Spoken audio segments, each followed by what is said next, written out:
Hello, I'm Jake Parrott of Sodalone Selections. We are the proud importers of Madeira from the esteemed house of Henriques Henriques, or H&H. Today, I'll introduce you to the category of Madeira, the way it's made, and how H&H's wines are distinctive, expressive, and food-friendly. Madeira, the place is striking. A volcanic rock in the middle of the Atlantic, much more suited to growing bananas and sugarcane than to grapes. The wine is all over the map, from bone-dried and nicely sweet, from inexpensive blends for cooking, to wines from the 18th century that are still alive and well, such as these priceless bottles from H&H. Known as the Heavenly Quartet from wines as far back as 1790, the oldest known wines on the market. We have them in stock in the USA and ready to order. In fact, we maintain US stock of all of the old and rare H&H wines we offer. See our website at alpens.com for more details. H&H was founded in 1850, but the Henriques family has been growing grapes on Madeira since 1425. Humberto Jardim, the current managing director and winemaker, has continued H&H's tradition of every winemaker's apprenticing to the previous one. But before we talk about Madeira and H&H's wines, there are two things I really want you to know. First, Madeira is not port. On Madeira, grapes are picked early, physiologically, rather than late, so the wines have great acidity. That acidity is the structure that allows Madeira to age so gracefully. Drier wines are a much bigger part of the story in Madeira, particularly when pairing them with food. The fortifying spirit on Madeira is 96% alcohol rather than 77%, so Madeira is less diluted than port.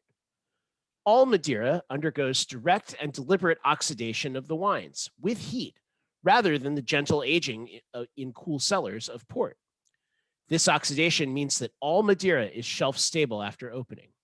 Tawny port, maybe you can keep it open a few weeks. Vintage port, just a day or two. Second, Madeira is not a commodity category. Once there were 200 producers on the island, but now there are only 8, and only one, H&H, employs the strict practices shown here. They are a farmer and grow grapes not to make a weight, but to make a wine. In this guise, they are the savior of Tintenegra, the rarest of rare grapes, only 2 hectares on the island, of which H&H farms 70% and often buys the rest. We have a 20-year-old Tintenegra available to sell, plus 2 transcendent vintages. Their Verdelho vineyard at Quinta Grande is the largest on the island, 10 hectares. They don't play the birth year game. Their strict policy of bottling only a few exceptional vintages means they have a much deeper bench of older wine in barrel. This is critical. It means 2 things for the more affordable wines, the 10-year, 15-year, and 20-year-old blends. European laws allow blending 15% of other grapes into a wine labeled with a grape variety, and most producers blend a red grape, Tintenegra, to extend their dwindling stocks of white grape wine. Tintenegra always has a softer, kind of raisinated character and obscures the firmness of the classic white grapes. H&H, they never do it. Pure varietal expression. Madeira laws also allow for age statements to be, as they say, representative, essentially averages. But we just talked about how H&H holds much larger stocks and barrels. So they can document that their age-stated wines, 10s, 15s, 20s, and even a 50, are all at least the stated age, never an average. Unblended and minimum age, you can taste the difference. And that difference is in the acidity. H&H's white grape wines are crunchy with it, and that acid has matured to coat and refresh the entire palate. Madeira with young wine in the blend has the shrill acidity of an inexpensive Vinho Verde, another wine made from underripe grapes.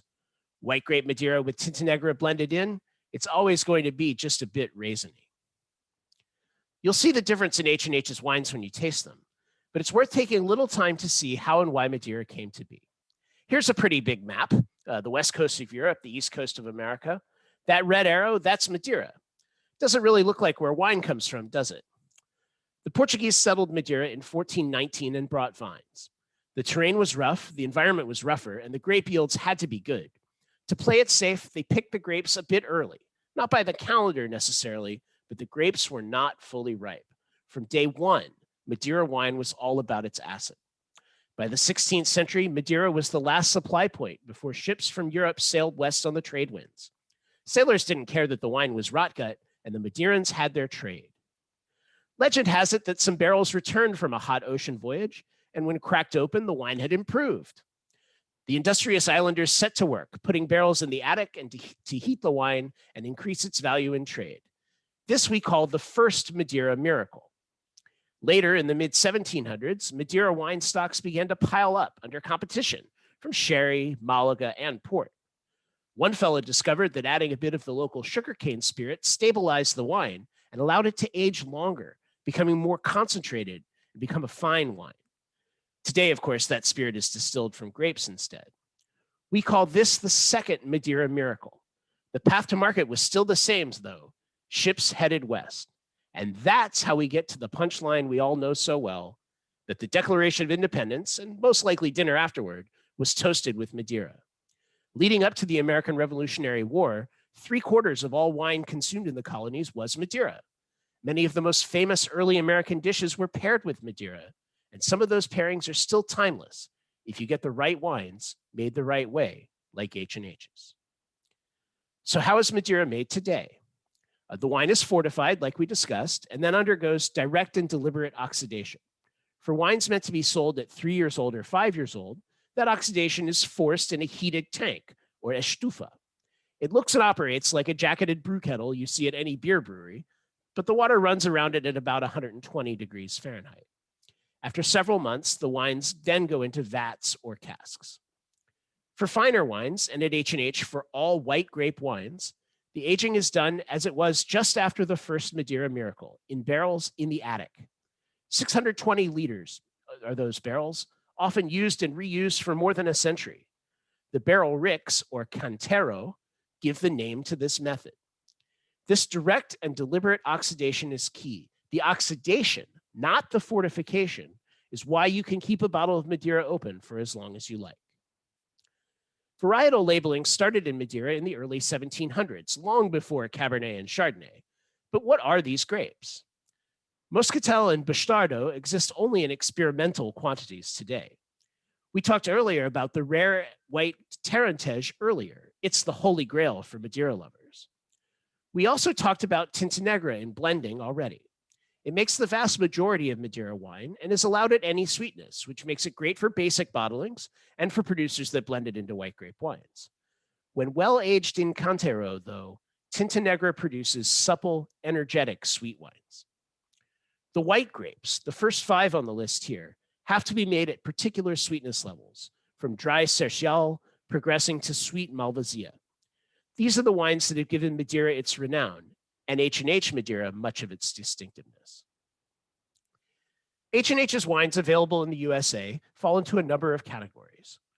The 10-year-old wines are the pure expressions of each grape, meant to be drunk with the classic food pairings. The 15-year-old wines are the more aromatically round bottlings, a little richer, though no less well-defined. The 20-year-old wines are the windows into the vintages, benchmark wines blended from years with not enough wine to be a vintage. The colheita, or single harvest wines, are precocious, the saltiness of a great vintage, but youthful expressiveness too good not to bottle. The garrafeira, or vintage wines, are very rare, only bottled for years of exceptional quality and distinctiveness, and enough quantity to share with the world. The Solera wines reflect a tradition no longer allowed on Madeira, ancient blends, always refreshed with similarly old wine, as per the former laws. When they're gone forever. And then there's the Heavenly Quartet, the last of the Henriques family reserve, from wines dating back as far as 1790. These are the oldest wines available through normal commercial sale in the USA. And like all old and rare offerings of Sotalone selections, they're in stock in the USA. H&H's Sercials have the cut and saltiness to be the perfect foil for raw oysters. For a particular sensory treat, drink some H&H Sercial right out of an empty oyster shell. We offer 10 and 15-year-old wines, a dazzling 2001 colheita, vintages 1964 and 1971, and the first of the Heavenly Quartet, a Sercial bottled in 1965.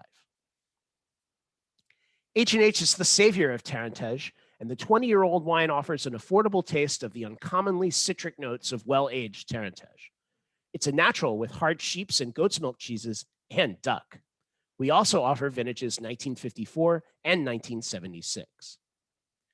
In many ways, Verdelho is H&H's signature grape, and their Verdelho wines often have a particular saltiness and smokiness. We pair them with hard cow's milk cheeses, rich fish dishes, and smoked fish. Verdelhos available include 10, 15, and 20-year-old, plus a stunning 2007 Colheita from the Quinta Grande Vineyard, Madeira's first estate single vineyard wine. Vintages 1934 and 1981 are available, as well as a magnificent Solera bottle. While many Boal Madeiras are soft enough to be dessert wines, H&H's Boals have a particular acidic crunch that still allows for savory pairings. We like soft cheeses, game meats, terrines, and cigars. We offer a 10 and 15-year-old wine along with a particularly salty 2000 Colheita. 4 vintages of Boal are in stock: 1954, 1957, 1980, and 1997. And 2 of the Heavenly Quartet are Boal wines, both blends that date back to the 18th century. Today, most Malvasia on the island is a modern variety, São Jorge. Only the little of the classic Malvasia from Crete, Malvasia Candia, remains. H&H works with both types to produce perfumed and engaging sweeter wines. Pair these with sliced apples or simple cookies or cigars, or drink them instead of dessert. 10, 15, and 20-year-old wines are in stock, along with vintage 1954. 2 Solera wines and the last member of the Heavenly Quartet are also in stock in the USA. While blending Tintenegra with white grape Madeira can soften the wines too much, Tintenegra by itself can make supple and engaging Madeiras, particularly when long aged in Cantero. The heart of H&H's Tintenegra offerings are 3 Colheitas, the medium sweet 1998 and full sweet 1997 and 1995. Each are fantastic with cakes and other composed desserts. The 50-year-old Tintenegra is awesome for a special birthday or anniversary. In addition, H&H's young Tintenegra blends are renowned for their brightness and versatility. We stock Rainwater, 5-year dry, and 5-year sweet H&H's, plus the Bellums line, particularly designed for cooking and cocktails. Severo is a unique medium sweet expression finished in bourbon casks. It's an extremely versatile dessert wine. For more information on H&H and our entire portfolio of traditional aged oxidative wines, see our website at alpens.com and select Sodalone Selections under the Wines tab, or see our social media at Sodalone Selections. Our YouTube channel, House Alpens, has 2 interviews with H&H winemaker Humberto Jardim. Check them out and please subscribe. And thank you.